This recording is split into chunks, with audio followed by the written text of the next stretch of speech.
Hi, welcome back to the 6th episode of my podcast, Dive with Dede. Today I'm joined by the dynamic duo, Nova and Noah, who are part of the 12 a.m. record label. So they're two upcoming young artists, and I don't want to spoil the fun, so let's dive in. Welcome. Hi. Hi, how are you guys feeling? I'm great. Thank you for coming, and before we get started, I want you guys to introduce yourselves and, give us a bit of an intro into what you do. Sounds good. Okay, well, I'm Nova, and I go by the name MDNYTE, and I sing a lot actually. And yeah, you want to pass the microphone? Yeah, I'm Noah. I'm CD at 12 a.m. Creative director. Anything creative goes through me. Awesome. So, Yeah. When did you guys start the record label 12 a.m.? Man, I don't even remember. I think it was like 2020, 2022. And how old were you and you at that point in time? I don't think I knew him before. Oh shit, okay. Yeah. You were 16? 17. Oh. Something around that. Yeah. No, so I think I was like 21. Okay. Yeah, I was just starting up. I used to do music before with a different stage name, and it didn't work out for me. Okay. Then I thought to myself, I might as well just make a label with a friend, and yeah, that's how 12 a.m. exists. Amazing. And Nova, Yeah. so your stage name MDNYTE, how did it come about? What's the story behind it? I'm curious. It's a very interesting story, but I don't think I can air it up here, can I? You can just scratch the surface, that's fine. Okay, well, so I think 2020, this was during COVID, I think, right? And that was a party that I happened to attend, and this very specific incident happened exactly at 12 o'clock to me. And it kind of like altered, it was very traumatic, I'm not gonna lie. Okay. But that kind of like inspired the idea of MDNYTE, because it happened at midnight. Okay. Yeah, it wow, was a very that's interesting. That's pretty experience. cool. And But if you want to know more, if you really want to know more about what happened, check out our music for sure. so, Noah, your role is being the creative director. Yeah. And you're super young. Yeah. And I think you just finished school, or Pretty much. Yeah, actually, like a few months ago. Yeah. that's dope, because I think you're probably like both of you are probably like the youngest guests on my podcast, Right. and I'm like really excited because I think it's important for people to also understand that go for it. You're not too young and you're not too old, whatever. And I want to know from you, how did you end up getting to know him? How did you fit into this puzzle? Do you want to tell the real story or the... We want the real story. See, the real story is a very interesting story, but also, I think... Okay. I know. I'm just saying. I don't care. Okay, fine, say it. Okay. He happened to rape my cousin sister. Okay, listen.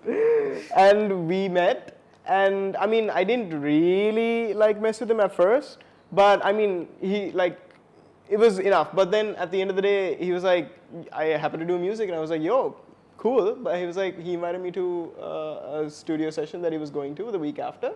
I went. I fell in love with it. I knew I loved music, but I didn't think I was that into it.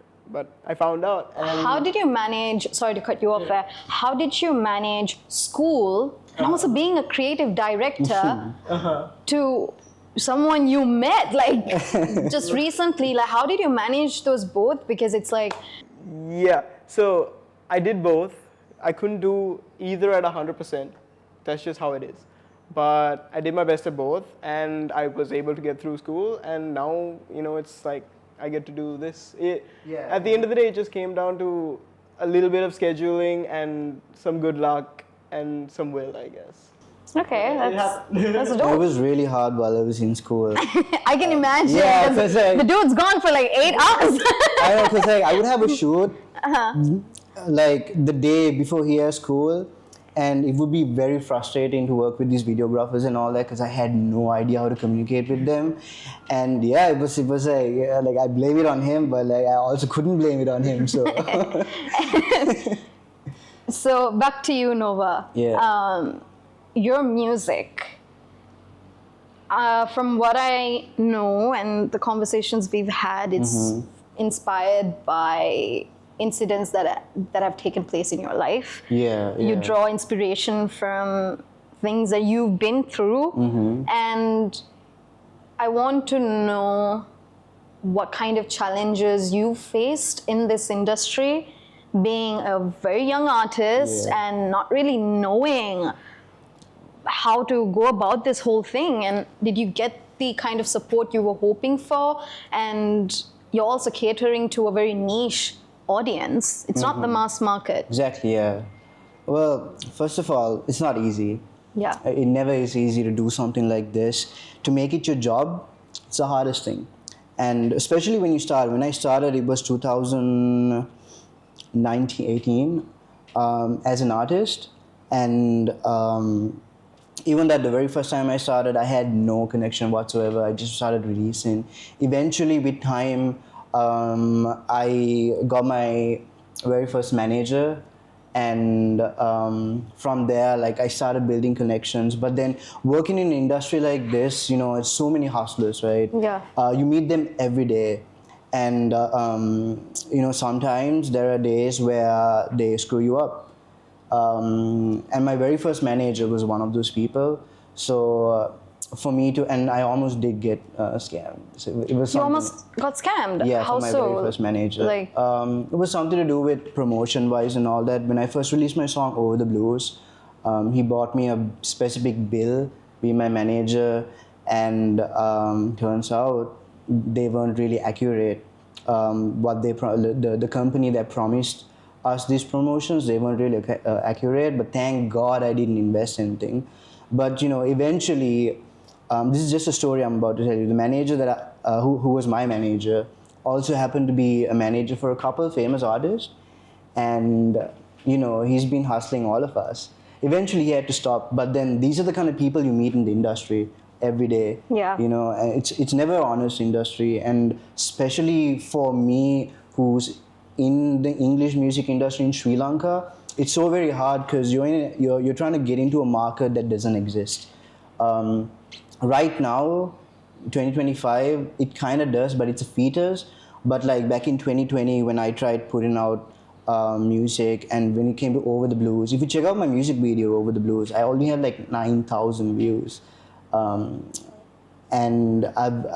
if you look at the quality of the video, it's very much detailed, and it is really. I tried my best to make it like international video. yeah, I think I watched the video and I really liked it. There was definitely a lot of creative play. Yeah. And the lighting, I love the mood board. I think it's dope. I watched Yeah. it, so it's really nice to have artists in the industry that create out of a raw place instead of trying to be like, oh, what would go viral? Like let me hit that, Yeah. So no, thank you for opening up. I think it's important to dive into those things as well. Did you also go through similar experiences working with, with the label where you almost got scammed? With a label, no. This is my first label. I'm lucky. Happened to be a label where their first motive isn't to screw me over. Yeah. And it's been good for me. I mean, we have had issues with third parties, so basically people that we tried to work with, because there just isn't a level of like respect between these companies, and so like we've had to deal with some long nights just because of something that someone else could have dealt with. Yeah. What is it like being a storyteller in this industry? That's a question for the both of you. You want to go for that first? Cool. Okay. Well, like you said, Sri Lanka's English music industry, it's like barely there, right? But what is there, I don't know, wait, hold on, let me think about this for 1 second. You go ahead. Okay. Well, I'm sorry, what was the question again? So the question is like, being a storyteller Yeah. in this industry, what is it like? Well, definitely not easy. Yeah. And there's definitely not happy days. It's always a very challenging to tell your story, right? You live in a place where, like I said, a market for English music doesn't exist, and me trying to tell my story through English music. Yeah. I have a small fan base, right? A tiny fan base, and those people I really appreciate because they Yeah. love my story. But like trying to tell my story to the rest of Sri Lanka, even with Lady of the Night and Over the Blues, Yeah. there were people who loved it, but then there were people who had so many opinions about it. Yeah. Because sometimes it goes against culture as well, right? And there are times where you feel like you need to change the story just so that people would listen to you, but I'm glad I haven't changed that. And I really the story I want to tell, the universe that I've built, it's not one where like everyone can enjoy. I hope it's something everyone can enjoy. I'm trying my best to do it, but also it's very selective. It's to a very selective bunch of people. And What's a genre? music? Yes. Okay, yeah, R&B, pop. Yeah, it's a mix of those two. And from what I know, you're also dipping your toes into like synthwave. Yeah, synth pop and all that. Okay. I mean, I'm not gonna lie, I'm inspired by The Weeknd very much. Yeah. But that's also because I understand that sound, his sound, and I feel like in Sri Lanka I want to dominate that sound here itself. And with the latest album, I think we've used synths to the max. Yeah. I don't think we have to ever go back to using synths ever again, because we really. I was about to use a word, but we really, destroyed the idea of synths in this album. Destroyed is a strong word. No, but And do you have something to add to that? Like, Well, yeah. So from the point of view of storytelling, I mean, I guess what we've given to people is a lot of detail, and getting inspired for this wasn't easy. He had to look at The Weeknd. Like we didn't have people that. it's perfectly fine to draw inspiration from another artist. Yeah. Because here's the thing, right? When it comes to creating your own sound, which I wanted to do since I was a kid, right? And English music. Yeah. See, in my opinion, when it comes to Sri Lanka, right? I think we are afraid of trying to find something new, right? And if I were to, bring in my own sound, which I think is amazing, but I don't think people are yet to appreciate it. Yeah. Yeah. So first I thought I might as well just get this inspiration from The Weeknd, put it out there. No, I totally get where you're Yeah. coming from, because even from myself, right, from my personal experiences, I have created art and then it just goes Yeah. beyond their head. Like, I'm into dance, right? So Yeah, even you're if a dancer, right? even Yeah. when I invest in my own dance projects and I like put out something, I face the same Exactly. question. It never It's comes like, back. are you going to understand what I'm trying to say here? Is this story going to be comprehended? But that's the beauty of art also, I feel, is that they don't have to look at it from the same lens. No, Art is obviously not. subjective. Yeah. Because like how I'm going to be listening to your music is going to be completely different to how someone else is going to. And I think that's kind of like the beauty in it as well. Yeah. So just to switch back to Lady of the Night. So I know that single, Yeah. the song Lady of the Night, is something you poured a lot of effort into, Yeah, right? I really And did. you were going through a hard period in your life and you created that piece of art. And unfortunately, Lady of the Night did not perform as expected. Yeah, it didn't. Well, the thing is this, right? Like I said, one thing I tried to do with Lady of the Night was I tried to bring in my own aesthetic, right? Yeah. That didn't exist in Sri Lanka at least, and bringing that the aesthetic kind of like bringing that here. I don't think people saw it the way I saw it. Like I said, like you said, art is it's you could see it in very different lenses. It was like maybe the idea was too distracting. Yeah. It was too distracting for you to like put it away and actually look into what's. Did you enjoy creating it though? Oh, I loved every part of it. The first time the first time we clicked ever was creating Lady of the Night. The first part of Lady of the Night, I called him to the studio. We went to the studio and then we just started playing around with things, and then me and him instantly clicked. That's how I knew I wanted him in my team. Yeah. Yeah, and we just created this beautiful intro, just very unique intro this sound that I've never heard before. I was like, It's nice because you seem very proud of what you created. Of course, yeah. Despite it not turning out the way you wanted it to. It definitely turned out the way we wanted it to. It's just our mistake was, I guess, expecting it to do well in any form. Because, like, I don't know, that. And your reasoning behind it is that Lady of the Night, that piece, the idea was too distracting. So is that the only reason, or do you feel like there's a lot more than just that? Because like we also trusted the wrong people. Like I said, the industry, we trusted the wrong people in the industry.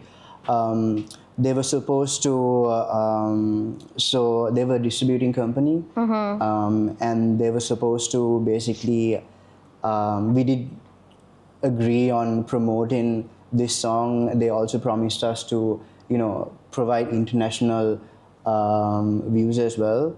And, so we kind of depended on these people. And then, the next thing you know, it really didn't work out because people were bluffing. Okay, and there was no real marketing campaign that was going on. That's a bummer. Was from us, and but did you want to create again after Lady of the Night? See, so after Lady of the Night, it really came to a point where like I thought I had to put a full stop in this. And I was really thinking about it because it's something I've been working on music since I was 9, so it's in the family. 9? Yeah. What? yeah. Well, not this kind of music, but like I've been singing since 9, so it's in the blood, and it's something I really wanted to do. And last year when Lady of the Night failed, it was something like it kind of hit me that okay, this might never happen again. And I was so close to, put in a full stop to that chapter. Lucky time, I have a good team. I'm a bit egoistic, but I'm gonna say it. So this dude, he was like, it's just one mistake, bro. We can do it again, and let's just try something else. Let's just continue this, and now we have an upcoming album. Yeah. Nice. And talk to me more about the album. What inspired this new album? Is it the same theme that we're following, or is it like a different genre? What's the creative process like for this album? Yeah, I think you should go for it. Is it okay if I have like a water? Yeah, it's fine. Well, it's definitely, we've got the bones from Lady of the Night in terms of the soundscape. But in terms of the theming, the world, the atmosphere that we're trying to bring, very different idea. But, it did go to a low after Lady of the Night, but after we, figured our stuff out, we got our inspiration down. It was just a matter of, working every day till, get, like, we wouldn't always have a good day, but we still did it. That consistency we found, gave us some sort of success, which brings us to today, where we've almost gone through the entire album, and we have an amazing story to share with you guys. Nice. And so you do the songwriting too? Yeah, I do the songwriting. So the album name, we can give the name, right? We can give the name, but the name is already public. It's one word. Okay. It's Hirayat. Oh. Yeah. And one thing I can tell you is, is it a Greek word? It's Hirayat? a Welsh word. Oh, sorry. And it means something deep, right? It's a longing for something that doesn't exist anymore. Like a home that. A home that doesn't exist. A home that doesn't. I came across a word that's beautiful. So. Mm-hmm. And the funny thing about Hirayat is that I came up with this idea so Over the Blues was supposed to be a part of the old Hirayat album I was working on, and then I scratched that because that's what I do as an artist. I make stuff, I make really good stuff, and then I scratch it. Yeah. Yeah. No, that's So- the normal process. Yeah. So, where was I? Oh, yeah. So, the funny thing about Hirayat is that I created this story, a whole fictional story, a whole idea of this. And believe it or not, 3 years later, this story that I created. You manifested it? Exactly, yeah. And So a fictional story you came up with for the album ended Yeah. up actually happening to you. Yeah, yeah. What? Yeah, it was Was it a weird- good story at least? Oh no! It was a good It's story. a good story. It's a I don't know good if it's a story. Hey, now you know it works. Journaling freaking works. That's insane, dude. Like you. Yeah. And also, one more thing, one more spoiler. Just one more spoiler. I love spoiling things. But Over the Blues, Lady of the Night, and the album Hirayat, they're all connected. It's a continuation of something. Okay, that's nice. It's a story that's still unfolding. Yeah. Okay, and how many songs in this album? 15? 15! Yeah. Nice, and are you featuring other artists or is it just you? Yeah. Okay, cool. An artist that like we are familiar with or just like If we're completely doing our new? jobs, eventually, yes. But as of right now, no, because we want Okay. They're all to starting up. Like, That's nice. Like I say, that's what we need where, you know, we need new people, new artists, an opportunity and a window for them to showcase their talent as Exactly, well. yeah. There has to be room for that. And so, okay, so the album Hirayat is coming out and it's based on a fictional story that actually happened to you in real life. Yeah. And what are you expecting this time around? Do you think the audience will receive it well? Do you feel like there will be a different reaction to this album? You know, honestly, I'm not expecting anything. The whole reason why I decided to do Hirayat after Lady of the Night failed, the reason why I wanted to do Hirayat was because I wanted to make my peace with music. I was like, okay, one last album. I haven't done any albums, but no, I've done one EP, but that's with a different name. Yeah. Yeah. But I was like, okay, you know what? If I'm at least, going to put a full stop to this chapter, I might as well just make one album. So And are you going to stop making music in the future? That's what I thought. But lucky time, like I said, I have a good team behind me. Yeah. And believe me, if it weren't for them, I wouldn't be where I am right now. So the only reason I am surviving up to this year is because I've had my team having my back when it comes to business and emotional state as well. They've always had my back, right? Yeah. So it's because of them I get to continue the story, you know. And Hirayat was supposed to be the full stop, but turns out it's not. What if, okay, let's say, I really hope Hirayat performs well in the market. I genuinely hope that. And what if it doesn't? I don't think I'll ever stop creating. I think I'll make music until I'm grey and old. Yeah. It's something that I love. But that's what I wanted to hear as well. You know, sometimes like we do as artists, we come to this point where it's just like, okay, like this shit is like a loop. You know, I'm investing so much money and effort and I'm pouring out all of these emotions into my music, my art, and I don't think anyone is seeing it or recognizing it. Yeah. And you feel like, the curse of Van Gogh, the I love that scorched story artist. so much. I Yeah. love it too, because there's a saying like, a lot of artists suffer with the curse of Van Gogh. I think it's a universal curse. Yeah, but again, it's not. You never know. You never know. You never know when it might. But it's that curse that makes the art beautiful. So Yeah, because I think I don't know about you, but personally for me, I tend to be a lot more creative and I tend to create deeper pieces of art when I've been through something traumatic or I've been through hell and back. There's this flow of creative energy. It's almost like I would rather move and communicate this to you than verbally explaining this because it's so Exactly. much more comfortable creating rather than speaking. As an artist, that's something sometimes it's not good because it's like, oh shit, like I'm waiting for the next worst thing to happen so that I can get creative again and I can start dancing again. Like what the heck are you on, right? So it's a scary place to be in. Because you do see other people creating from a place of joy and love and all of these things, and you're here being like, yeah, went through a breakup, let me dance to it. But that's how it flows. Yeah? And as crazy as it sounds, I want to know if that's the same for you guys. Like, yeah, I mean, you know, trauma is... might be different. Trauma is the spine of art, you know. It's basically great art is built off trauma. And sometimes it just feels like a very, very desperate place to be in. Like you see everyone else, you know, doing so well, and you're stuck in your art because you can't escape it as well. Yeah. Yeah, because once you become an artist, it's basically like setting off your soul, you know. Yeah. And I've been in that place. So even now, you know, even when I'm writing, even when I'm creating music, and you know, at the back of my mind, it's like, would this work out? Is it worth it?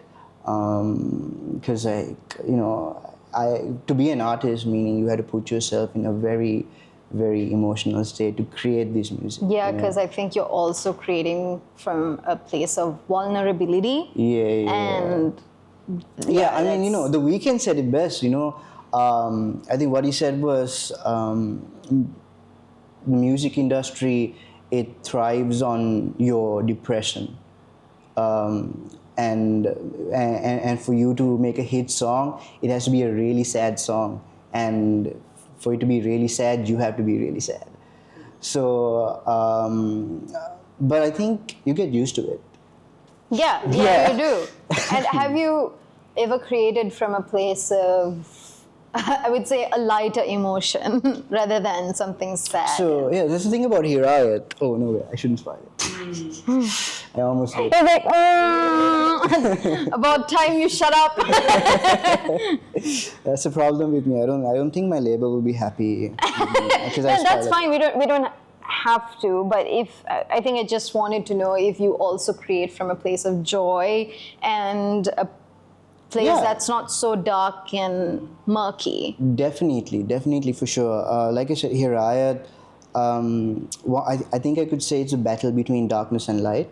Okay. So you'll see a lot of joyful songs in the album as well. Nice. And yeah. So obviously, Noah, your role as the creative director in all of this, did you get enough support to pursue this career from your parents or your close ones? Or were they like, this is not a stable job? Because in Sri Lanka, a lot of people are not very supportive of the arts industry. We barely get any support, honestly. And I think it's just, we need more support, and we need more like, no, that's gonna work out for you. Go follow that. Yeah, so did you get that? Did you feel that support from the people around you when you were like, you know what, I'm finishing school and this is what I'm going to do. I'm going to be a creative director for this label and I'm going to do music. How was that like? Type shit. No, so, okay, first of all, my parents, they could have been a lot worse. This is Sri Lanka. I mean, they could have been a lot worse. They were very happy to remind me that I had other options. But at the end of the day, it could have been a lot worse. And in terms of, I guess, everyone else around me, my friends, I happen to be pretty decent at picking my friends, and they like love to support me. Like they're always asking me, you know, what we worked on, or like if there's anything that they could hear, you know, just to like keep tabs. No, we love that. Yeah. You know what's crazy is that he has more supportive friends that support me and him than my friends. Yeah. Because for me, it's a complete opposite. Where did you find your friends? I'm guessing they're not like art enthusiasts, so... No. Oh, no, one's a DJ. One's a DJ. Yeah, he's gonna watch this podcast, bro, and he's gonna bring up this problem. He's like, "Dad, you said that about me in the interview." But what do you mean by your friends were not supportive of what you were doing? I mean, it's not just friends, it's just family as well.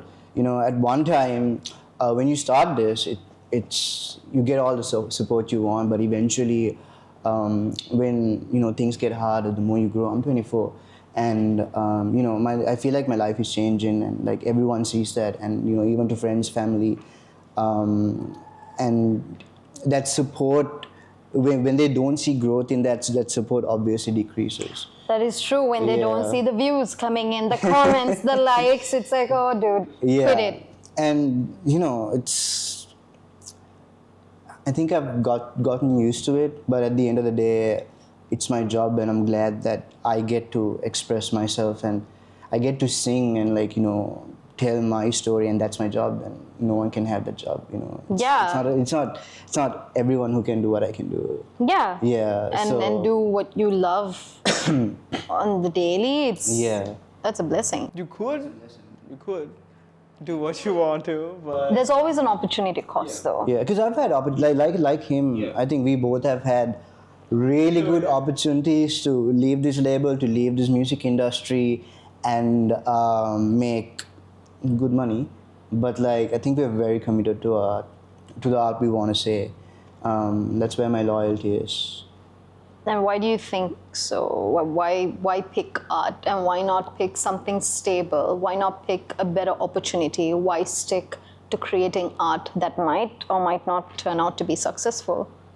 For me, it's very deeply rooted because music, it doesn't just come from me. It comes from my family from a very 5 generations ago. And one thing I've noticed in my family is that, including my aunts, my cousins, everyone, everyone in my family who's tried to do music, really great musicians, but none of them has succeeded. And I've seen that, and even to my dad, since when he was young, he wanted to be an artist. Oh man. Yeah, so when I got to know all this, and then when I kind of recognized my own voice, I was like, I think I should be the first person to do this in my family. Just something to pursue it full time. Yeah, because everyone in my family is stopped halfway with music, right? Gone there, stopped, and they moved on. And since it's a gift in my family, I kind of made a promise to myself that I'd never stop doing it. Yeah. Okay, and how is it for you to, obviously being an artist, you need to make sure that the money is flowing in. Yeah. Yeah, because it's difficult to even produce art if there's nothing to work with. True, yeah. And how have you tackled that challenge, and how have you supported him and supported yourself? Obviously now it's your job. Yeah. I mean, okay, so luckily we have some parents. We've been put in a position from the start where we don't have to, our first thing doesn't have to be, what am I going to eat today? At least as of right now, we've had that support. So we have had the time to think about how we're going to make the money. That's amazing. Yeah. That is so important. And thank you for being honest about it, because I feel like a lot of people just bluff and oh no.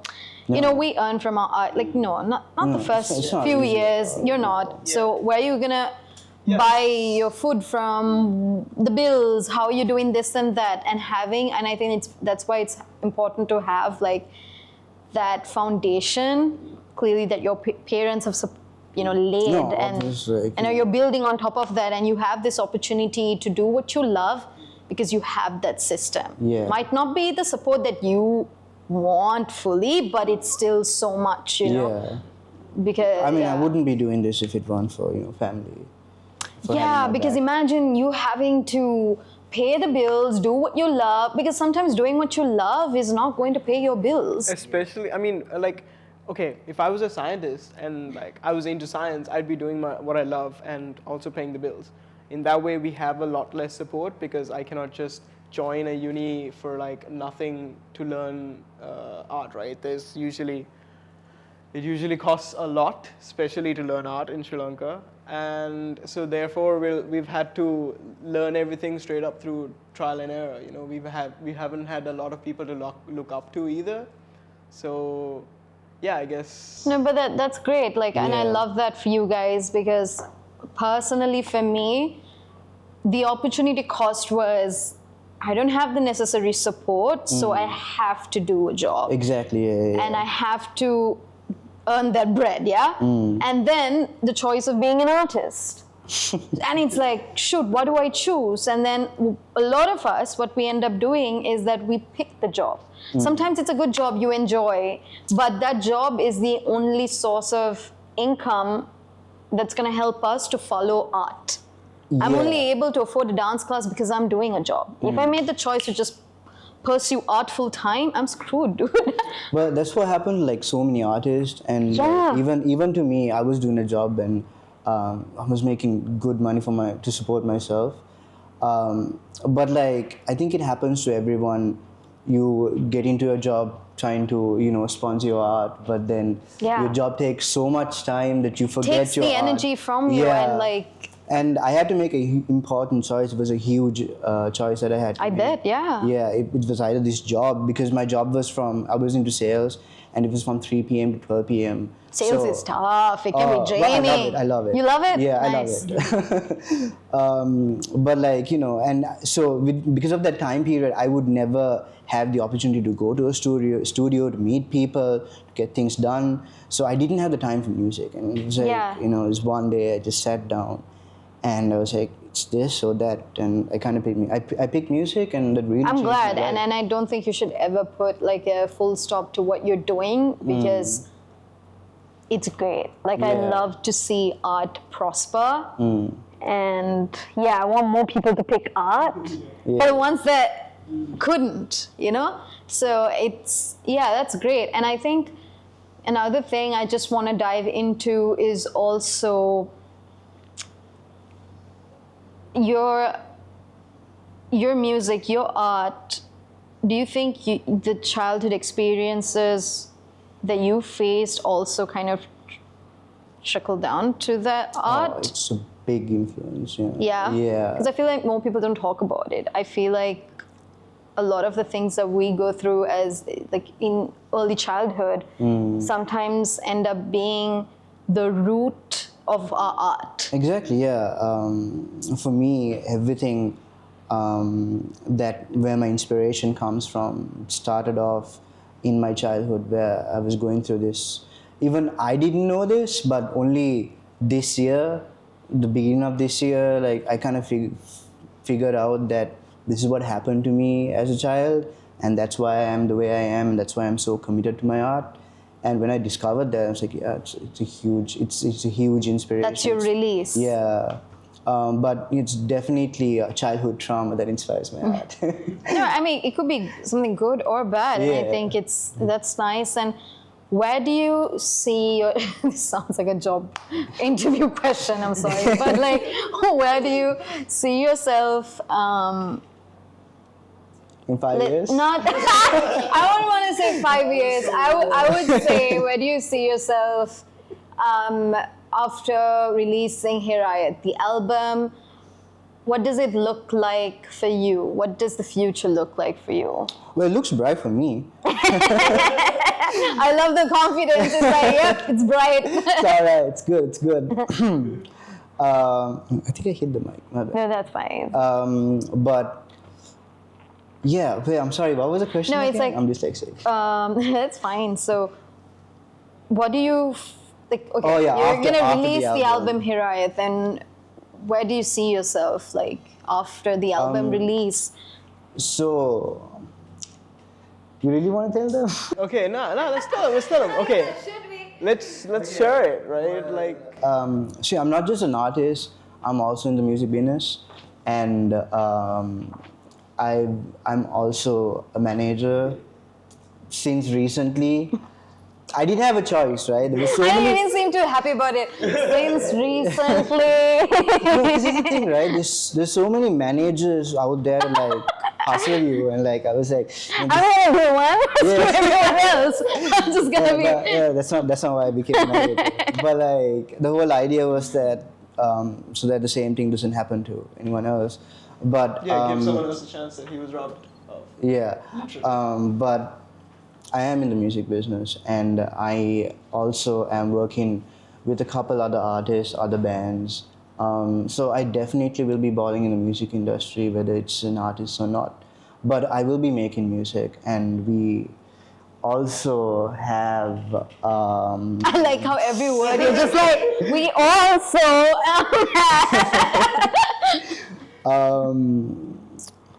you know, It's okay, no pressure. You know what? Next question. Pharrell said it best. Okay, music and business is one thing. You cannot have music or like popular good art without the business side of it. Every artist you see, there is a massive cooperation behind them. You know, working together to build them up in their For sure, industry. yeah. And we just want to give you guys more of them and like more people that are there to help you. You know. yeah. He wants to say something, but he's like, should I? Wait, back to the actual question after Hira. So I might tour. Yeah, so no, that's great because I was also thinking, are you going to tour? Are you going to start doing live performances? You know what's interesting? If you do Google me, AI would tell me that I'm going on tour. So did you just like, okay, ChatGPT? It's not even chat. It's like AI. Like Google's Yeah. Oh, the AI, yeah. So you're like, oh, right, so I guess I am. We looked it up. His name might be touring in 2020. He was like, wait, what? We didn't tell anyone. Yeah, I am. Yeah. No, but that we are working on that. Yeah, that's right now. nice. Yeah, It's we're like working on a. the sound experience is one thing on Spotify, but trust me, live is something a else. whole other thing. It's a whole vibe. Yeah, with the sounds that we're bringing in, the sounds that we're introducing, with the technology that we're introducing it with, it's a whole other thing. And can we expect that this year, or is it like... Absolutely no. There's Oh, too not much to this do year. this year. It's no. too much to do this. Maybe, I mean, in terms of the album, definitely not this year. How long does it take to finish one song? Look, it's like this, right? No, let's just start with the songwriting process. How long does it take you to finish writing a song? Okay, so this is usually my day when it comes to writing. I play the song and I have my book with me. I write a few lyrics and then I scratch that. And then I do it again and then I scratch sends it that. to And then me. after that I just don't do it. No, and then he sends it to me. And then I'm like, scratch that. And then when it comes to songwriting, it doesn't happen voluntarily, but it happens it's in that moment for me. It's just like out of nowhere, I just get, and it's like, okay, let's write it down. Yeah. That's why I have 15 songs and only 4 songs are written.